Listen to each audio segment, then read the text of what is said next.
నమస్కారం. ఫాల్గుణ మాసంలో శుక్లపక్షంలో వచ్చే ద్వాదశి తిథిని నరసింహ ద్వాదశి లేదా గోవింద ద్వాదశి అనే పేర్లతో పిలుస్తారు. ఈరోజు నరసింహస్వామిని అర్చన చేయటం ద్వారా విశేషమైన శుభ ఫలితాలు కలుగుతాయి. ఆధ్యాత్మిక, ఆదిదైవిక, ఆదిభౌతిక అనే 3 రకాలైన తాపాల వల్ల వచ్చే అనారోగ్య సమస్యలన్నీ పోగొట్టుకోవటానికి నరసింహస్వామిని అర్చన చేయాలి. గృహంలో లక్ష్మీ నరసింహస్వామి వారి చిత్రపటం దగ్గర వెండి ప్రమిదలో నువ్వుల నూనె పోసి 9 ఒత్తులు విడిగా వేసి దీపాన్ని వెలిగించాలి. తులసి మాలికను అలంకరించాలి. ఎరుపు రంగు మందార పూలతో పూజ చేస్తూ నరసింహస్వామికి సంబంధించిన ఒక ప్రత్యేకమైన మంత్రాన్ని 108 లేదా 54 లేదా 21 సార్లు పఠించాలి. ఆ మంత్రం ఏంటో ఇప్పుడు మనం చూద్దాం. ఓం నృం నృం నృసింహాయ నమః. ఇది మంత్రం. ఈ మంత్రాన్ని పఠిస్తే నరసింహస్వామి సంపూర్ణమైన అనుగ్రహం కలుగుతుంది. వడపప్పు పానకం నరసింహస్వామి వారికి నైవేద్యంగా సమర్పించాలి.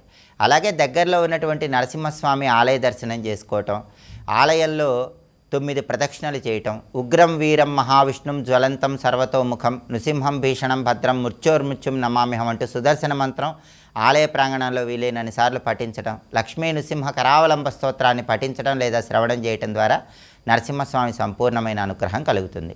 అలాగే ఫాల్గుణ శుక్ల ద్వాదశిని గోవింద ద్వాదశి అనే పేరుతో కూడా పిలుస్తారు.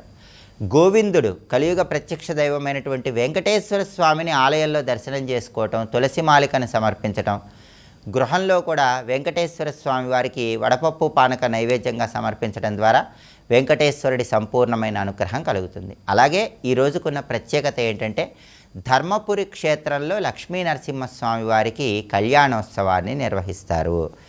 ఈ ధర్మపురి క్షేత్రానికి ఒక ప్రత్యేకత ఉంది. ఆ ప్రత్యేకత ఏంటంటే హిరణ్యకశిపుణ్ణి సంహరించిన తర్వాత ఉగ్ర రూపంలో ఉన్నటువంటి నరసింహస్వామి ఇంకా కోపాన్ని తగ్గించుకోకుండా తీవ్రమైన కోపంతో అటు ఇటు అన్ని ప్రాంతాల్లో సంచరిస్తున్నప్పుడు ఈ ధర్మపురి క్షేత్రానికి రాగానే ఒక్కసారిగా నరసింహస్వామి వారి కోపం మొత్తం కూడా తగ్గిపోవటం ప్రారంభిస్తుంది.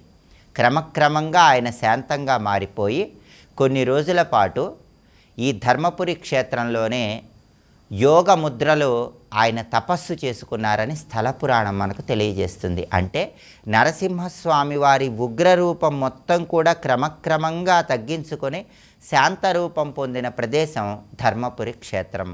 దానికి కారణం ఏంటంటే ధర్మవర్మ అనే పేరు కలిగిన మహారాజు బ్రహ్మదేవుడి గురించి కఠోర తపస్సును ఆచరించి బ్రహ్మదేవుడు ప్రత్యక్షమయ్యాక ఉగ్ర రూపంలో ఉన్నటువంటి నరసింహస్వామి వారిని తాను శాంత రూపంలో దర్శనం చేసుకోవాలని ప్రార్థించాడు.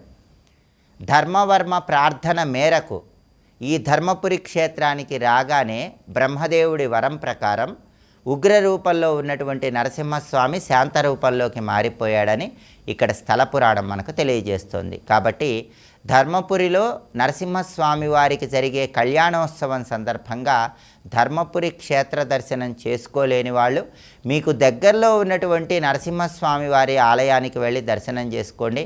నరసింహస్వామి సంపూర్ణమైన అనుగ్రహానికి సులభంగా పాతులకండి. అలాగే ప్రధానంగా ఫాల్గుణ శుక్ల ద్వాదశి, నరసింహ ద్వాదశి, ధర్మపురి లక్ష్మీ నరసింహస్వామి వారి కళ్యాణోత్సవం. ఈ సందర్భంగా నరసింహస్వామికి సంబంధించిన ఏ మంత్రాన్ని గృహంలో పఠిస్తూ నరసింహస్వామిని అర్చన చేస్తే ఆధ్యాత్మిక, ఆదిదైవిక, ఆదిభౌతిక అనే 3 రకాలైన తాపాల వల్ల వచ్చే సమస్యలన్నీ తొలగిపోతాయో, వివాహ సమస్యలు, దాంపత్య సమస్యలు అధిగమించవచ్చు. ఇంకొకసారి చూద్దాము మరి. ఓం నృం నృం నృసింహాయ నమః మంత్రజపం చేయండి.